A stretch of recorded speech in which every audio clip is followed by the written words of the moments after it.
Please tell us something about yourself as an author. Okay, I'm sure what you are interested to know is what makes me write the book. Yeah, what makes me talk about Coffee with Ego. So, this book, Coffee with Ego, came about when I started interacting with my training participants because I'm a trainer, consultant, and coach. By virtue of being that, I get a chance to interact with hundreds of people a month, and by that I get to hear a lot of their challenges, their concerns, the way they get intimidated, the way they feel down and out. So I was hearing of so many such instances that I wanted to put my head together to provide some answers, give some solutions out. The solutions were there with them themselves. When I talk to them, I get to know their answers as well. But I think there's not been an attempt to put all of this together in a form of a book, and that's how I started to write. This happens to be my second book after my first book, which was called So What If You're Right. Coffee with Ego is an attempt to help people manage their lives much better.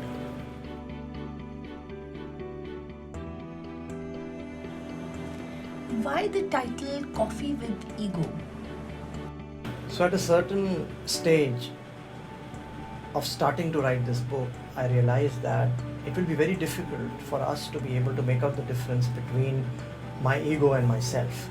So it was important to put ego as a separate entity. This way, in the book, you are able to interact with your ego. So you will find many, many instances in the book where the personality is actually tapping the ego on their back and asking them questions or responding to them and in a way challenging them.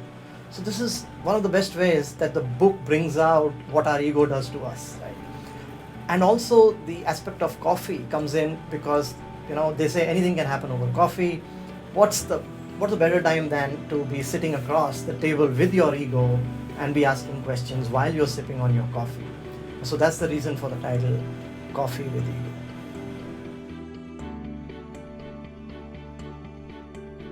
When and how did you come to decide on writing this book? Okay, I have to confess that there was a time when I was struggling myself. I was asking myself a lot of questions about why things are happening the way I didn't want them to happen. Eventually, I started finding answers to it when I started confronting my own ego. So in a way, the book idea, the book concept started when I started confronting my own ego. So it's good for the author to be talking directly to their readers when I myself know that my readers are facing very similar challenges than what I would face in my own life. And that's the reason I came about starting to write this book.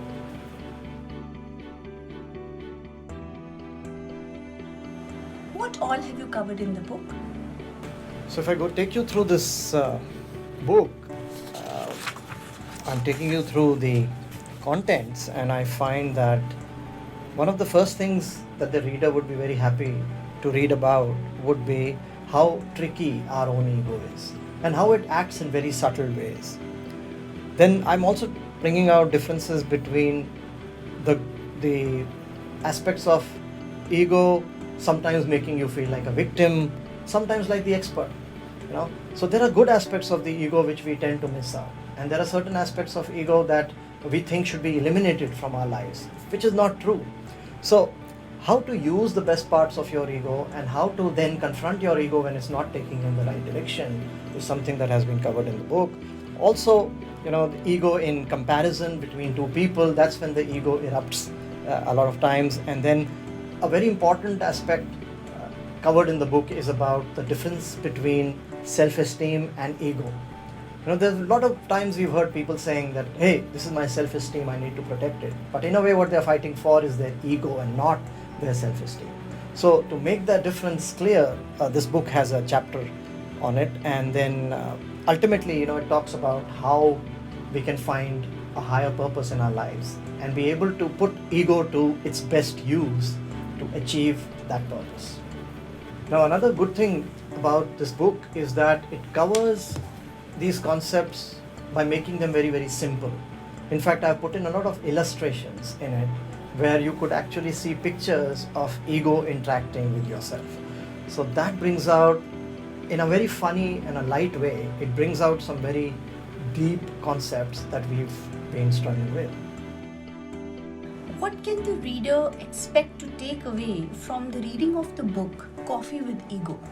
Okay, one of the best benefits the reader can get by reading this book is they should feel calm, they should feel peaceful, because they'll come to know that it's not their ego which is troubling them, but it's something that is called mismanagement of their egos. So once you learn how to manage your ego better, you feel a lot more capable, you feel a lot more in control, and that's what you'll start enjoying then.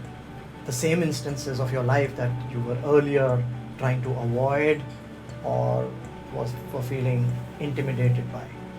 That's one. Besides that, the reader should be able to get more control on themselves, their actions, their behaviors, their life.